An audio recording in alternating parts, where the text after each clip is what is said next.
Real-life Iron Man Elon Musk has probably done more in the past 2 decades to try and shape the way we think about the world than any other entrepreneur out there.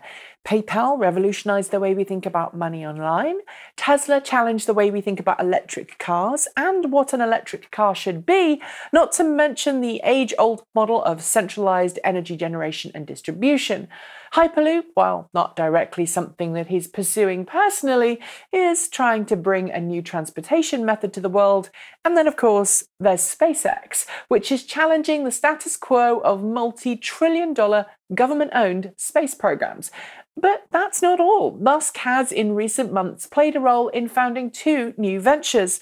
OpenAI, a not-for-profit artificial intelligence research company charged with researching artificial intelligence that can exist in harmony with and help humans, and The Boring Company, a company that's anything but.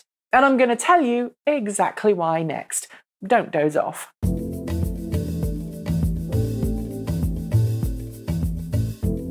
Hi, I'm Nikki Gordon-Bloomfield from Transport Evolved, and today I'm going to be talking about The Boring Company, Elon Musk's brand new, well, reasonably new company that wants to build massive tunnels under major cities to ease their heavy congestion. Supposedly inspired by the massive traffic jams that plague Los Angeles, The Boring Company's purpose is to design and build underground transportation infrastructure that will help make it easier to travel across cities quickly and easily by car, without breaking the bank doing so. So far, The Boring Company has a single tunnel building machine which has been building test trenches 30 feet wide, 50 feet long, and 15 feet deep on SpaceX's premises in Los Angeles.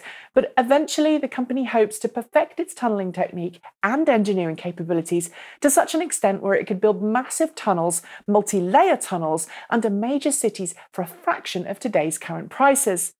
Of course, building underground has plenty of challenges, from actually making the hole in the first place to figuring out how to ensure proper airflow through all of the tunnels and making sure that any fires or fumes don't spread. To date, there's been no discussion as to how Musk or The Boring Company hopes to tackle this. But this weekend, as part of a special TED interview, Musk showcased the first computer rendering of how The Boring Company would make tunnels far less boring. First up, the tunnels would be built with a series of high-speed rail lines capable of shuttling along electrically powered car-sized cradles at speeds of up to 125 miles per hour, about 200 kilometers per hour. Then, at regular intervals that corresponded with major routes in the world above, there would be special lifts designed to transport cradles between the tracks and the surface. What of the user experience? Well, you'd come up to one of the stations on the surface and drive onto a waiting car cradle. Once parked on the cradle, its ramps would retract and you'd be taken smoothly down to the tunnel beneath. Once there, the cradle, with your car on it, would be whisked away to your chosen destination using electricity. There would be no tunnel emissions, and because the cradles would be computer controlled, there would be minimal risk of accident or injury inside the tunnel. When you reach your destination, the opposite process would bring you and your vehicle back surface side.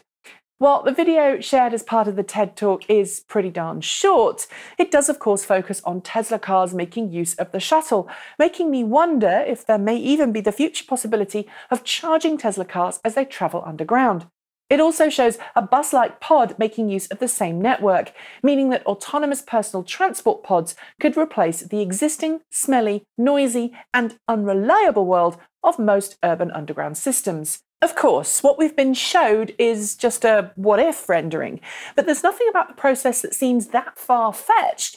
And when we consider how many things Musk and his various companies have changed so far, I'm not about to be the one to say it can't be done. Yes, it's going to be difficult, but I reckon if anybody can do it, it'll be Elon Musk. Do you agree? Do you like the idea of travelling underground at high speed in your car on an automated electronic cradle? What would you pay for the privilege? And would it save time on your daily commute? Or do you think this idea just has too many limitations, such as seismological restrictions or risk from water ingress, to ever become a reality? Leave your thoughts in the comments below. Don't forget to like, comment, and subscribe. And as always, if you'd like to support the creation of more videos like this, do consider helping me through Patreon. I'll leave a link below and a clickable one at the end of the video. I'll be back, of course, tomorrow with another video, but in the meantime, I'm Nikki Gordon-Bloomfield. That was your Transport Evolved video of the day, and until next time, keep evolving!